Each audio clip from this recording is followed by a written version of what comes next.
Number 1. Nichols was last seen on December 3, 1974. At 9 a.m., he left his parents' home in Florence, Kentucky, to go deer hunting with a friend, David Stites. They stopped at a store, so Nichols could buy some hunting socks, then went to Shady Nook Bottoms, off South Fork Road, about 10 miles west of Union, Kentucky. According to Stites, when he and Nichols arrived at the place, where they planned to hunt and got out of the car, they went off in different directions. They were supposed to meet again at the car at 3 p.m. Stites said he last saw him in the woods near the Gallatin County, Kentucky line. When he went back to the car at the agreed-upon time, Nichols wasn't there. Stites waited for him for 4 hours before calling police. Stites was subsequently fined $114 for hunting deer out of season, and Nichols would have faced similar charges had he reappeared.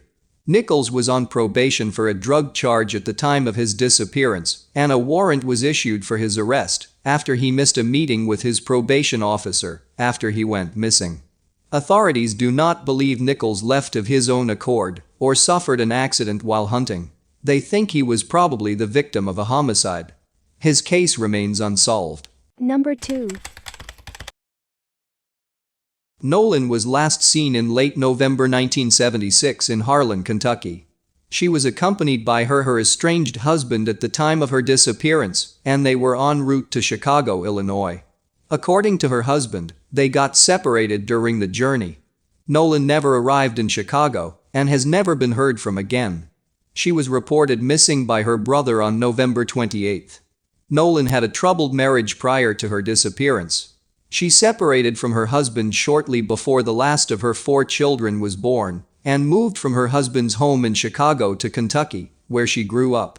Nolan's husband came to Kentucky a few months later, and they decided to reconcile. They dropped their youngest child, then 2 months old, off at her husband's mother's house and began the journey back to Chicago. They were on the way there when Nolan disappeared. Her husband gave different accounts as to how they got separated. He initially said she disappeared near Indianapolis, Indiana. Later he said they got into an argument and he let Nolan out of the car on the interstate between Indiana and Illinois. Decades later he told a third story, saying he and Nolan stopped at a gas station in Indianapolis and Nolan called a strange woman who came and picked her up. Shortly after Nolan's disappearance, her husband filed papers charging Nolan with child abandonment and naming his mother as the next of kin. His mother got temporary custody of the couple's children, while Nolan's husband was working in Chicago. In 1980, Nolan's husband returned to Kentucky and filed for divorce. Foul play is suspected in Nolan's disappearance. Her social security number has not been used since 1976. Her case remains unsolved. Number 3. Tyler was last seen leaving his sister's house in Hyden, Kentucky at 8:15 p.m. on June 24, 2018. He was last seen driving south on Kentucky 421. His cellular phone last pinged from Mazzell, Kentucky, and this is the last indication of his whereabouts. He didn't show up for his shift at work the next day and has never been heard from again. On July 1, Tyler's vehicle, a dark gray 2003 Dodge Dakota with a push bar, fog lights and a chrome toolbox, was found abandoned and burned in a field off a strip mine road near Warbranch, Kentucky, just off Kentucky 1850. There was no indication of his whereabouts. According to his family, Tyler wasn't involved with drugs, didn't have a high-risk lifestyle, and had a reputation as a hard worker who didn't cause trouble. The only problem in his life was his relationship with his estranged wife, Lena Michelle North, and her new boyfriend, Jeremy Lewis, who was then a deputy with the Leslie County Sheriff's Office. Lena and Tyler were legally separated at the time of his disappearance, and their divorce went through later. Tyler fought with Lena over visitation and custody issues regarding their daughter. Photos of Lena and Lewis are posted with this case summary. In October 2020, both were arrested and charged with Tyler's murder. Investigators stated electronic evidence and video footage placed both of them at the scene of Tyler's disappearance. The 2 suspects are awaiting trial. Foul play is suspected in Tyler's disappearance due to the circumstances involved. His body has never been found. Number 4. At first, Justin Perkins counted the days, the months. Now he's counting the years since he saw his sister Lydia. It's been 22 years since the teenager was last seen. It's affected me really my whole life, Justin said. Lydia was 14 and Justin only 12 when Lydia was last seen walking on Londonderry Drive in the Cardinal Valley neighborhood. She never made it home that day. When you're 12, you're a kid, Justin said. You don't really know what's going on. I remember I would sneak out at night and I would go just walking through the neighborhoods. I don't know what I was looking for back then. Maybe just hoping I would run into her. Not much has changed since then and nobody has been charged with Lydia's disappearance. They don't even know if she's alive. Regardless of what you think has happened, you can't give up hope, Justin said. Justin says a detective came to the family years ago saying an inmate may have confessed to taking Lydia, but they never heard anything after that. Now, they're still searching for answers. He says he can't find the answers himself, but what he can do is remember and honor his sister through his 4-month-old daughter.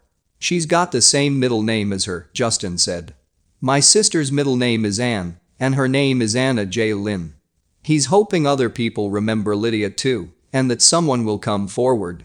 Anyone with information is asked to call 1-800-THE-LOST, the National Center for Missing and Exploited Children. Number 5. Cara was last seen on Beach Fork Road in Gravel Switch, Kentucky on July 17, 2010. She said she was meeting a friend and would be back in a few hours.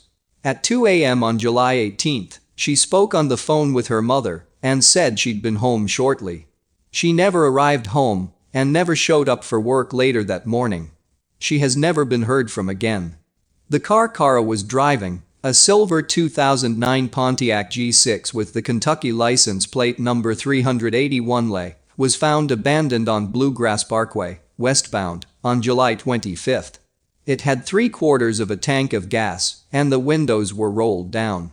2 months after Cara's disappearance, police arrested her estranged husband, father-in-law, brother-in-law and sister-in-law on unrelated charges. Authorities stated the investigation in Cara's case had uncovered evidence leading to the charges. Her father-in-law, William Joseph Joey Rigdon, was charged attempted murder, first-degree arson, criminal mischief and possession of destructive devices in connection with a 2004 incident where a trailer caught fire and exploded. Cara's husband, William Robert Bobby Rigdon, was charged with criminal possession of a forged instrument and being a persistent felony offender. A photo of him is posted with this case summary. Her sister-in-law, Wendy Rigdon, was charged with intimidating a witness. Several days after the 3 arrests, Bobby's twin brother William David Billy Rigdon turned himself in to the police to face charges of possessing stolen property. Wendy is his wife.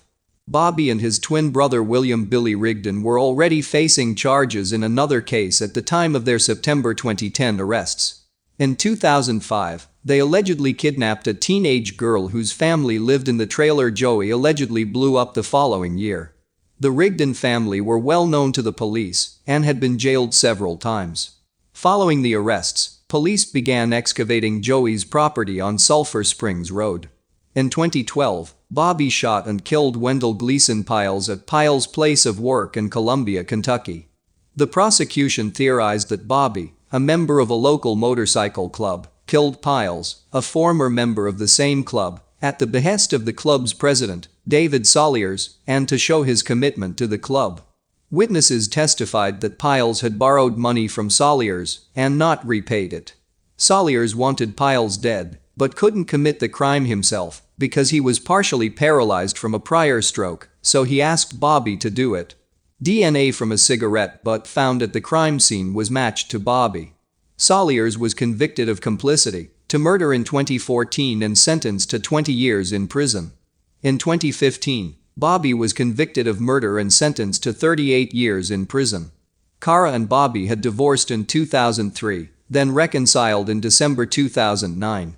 They separated in June 2010, the month before her disappearance. They have 2 children. Her case remains unsolved, but foul play is suspected. Number 6. On November 1, 1966, 38-year-old Juanita stepped out of her home in Wharf, Kentucky to walk to the grocery store. That was the last time she was ever seen. Her family didn't report her missing until around a week later. As far as the family can remember, there was never an actual investigation conducted at the time of her disappearance. In 1993, however, the police received an anonymous letter claiming the author knew who had killed Juanita. It was allegedly a rape attempt that ended in murder. Police didn't consider the letter as credible evidence, so nothing happened.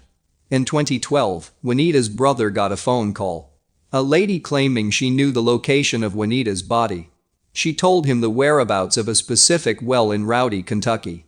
This time, the police acted and had the well pumped. Nothing was found, as the water was emptied, and the hazardous condition of the well made officers decide against sending anyone down into the depths to investigate. Later, Juanita's brother had the well pumped once again, at his own expense. He said there was a slab of concrete at the bottom.